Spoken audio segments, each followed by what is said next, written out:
SIR এ কমপক্ষে 1 থেকে 1,20,00,000 মানুষ যারা অবৈধভাবে ভোটার হিসেবে পশ্চিমবঙ্গের মাটিতে আঁকড়ে ধরে বসে আছে তারা কিন্তু বাদ যাবে। সেখানে রোহিঙ্গা মুসলিম, বাংলাদেশি মুসলিম, ভুতুরে ভোটার এরা কিন্তু কোনোভাবেই পশ্চিমবঙ্গে আর ভোট দিতে পারবে না। শান্তনু ঠাকুরের যে মন্তব্য, এই মন্তব্য নিয়ে তৃণমূলের পাল্টা দাবি মানুষকে বিভ্রান্ত করার চেষ্টা চলছে।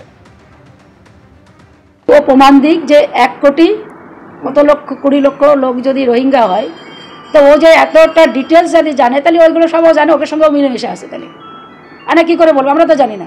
সাধারণ মানুষের বিভ্রান্তি। নিয়ম মেনে সাংবিধানিক প্রক্রিয়ায় যদি এসআইআর হয় তাহলে কংগ্রেসের কোনো আপত্তি নেই, কিন্তু যদি তা রাজনৈতিক উদ্দেশ্য প্রণোদিত হয় তাহলে বিরোধিতা করা হবে। মৌলালী যুব কেন্দ্রে গতকাল দলের বিএলএদের প্রশিক্ষণ শিবিরের আয়োজন করে কংগ্রেস, সেখানেই এই প্রতিক্রিয়া প্রদেশ কংগ্রেস সভাপতি। সাংবিধানিক প্রক্রিয়ায় এসআইআর হলে আমাদের আপত্তি নেই। অসাংবিধানিক পদ্ধতিতে পলিটিক্যালি মোটিভেটেড এসআইআর করতে গেলে তার আমরা নিশ্চিতভাবে বিরোধিতা করব। আমরা মনে করি যে জেনুইন কোনো ভোটার যাতে বাদ না যায়। রাজ্যে ইতিমধ্যেই নির্বাচন কমিশনের বিশেষ টিম এসে পৌঁছেছে, আর এই পরিস্থিতিতে প্রশ্ন কিন্তু একটাই, ভোটমুখী পশ্চিমবঙ্গে তাহলে এসআইআর শুরু হবে কবে থেকে?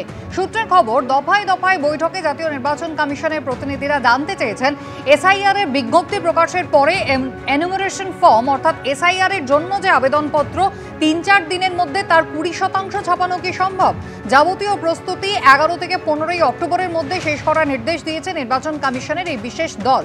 সূত্রের খবর, জাতীয় নির্বাচন কমিশনের আধিকারিকরা বৈঠকে এও জানতে চেয়েছেন পশ্চিমবঙ্গের প্রতিটি জেলা এসআইআর এর জন্য কতটা তৈরি। সূত্রের খবর, বিহারের প্রসঙ্গ উত্থাপন করে কমিশনের কর্তারা জানিয়েছেন নিয়ম না মানার জন্য বিহারে একাধিক অফিসারের বিরুদ্ধে কড়া পদক্ষেপ করা হয়েছে।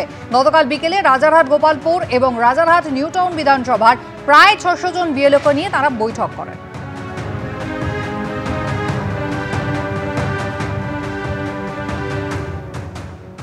সূত্রে খবর, বৈঠকে একটি প্রশ্নের উত্তরে ডেপুটি নির্বাচন কমিশনার জ্ঞানেশ ভারতী জানান, সুপ্রিম কোর্টের নির্দেশ অনুযায়ী আধার শুধু পরিচয়পত্র, এটা কোনো ঠিকানা বা নাগরিকত্বের প্রমাণ নয়। বিএলওরা আধার কার্ডকে আরেকটি পরিচয়পত্র হিসেবে গণ্য করবেন, এর বেশি আধার কার্ডকে গুরুত্ব দেবে না জাতীয় নির্বাচন কমিশন। সূত্রে খবর, নির্বাচন কমিশনের তথ্য প্রযুক্তি শাখার ডিজি সীমা খান্না বৈঠকে বলেন, বুথ লেভেল অফিসারদের অনেক ক্ষমতা, আপনারা নিয়ম মেনে কাজ করুন।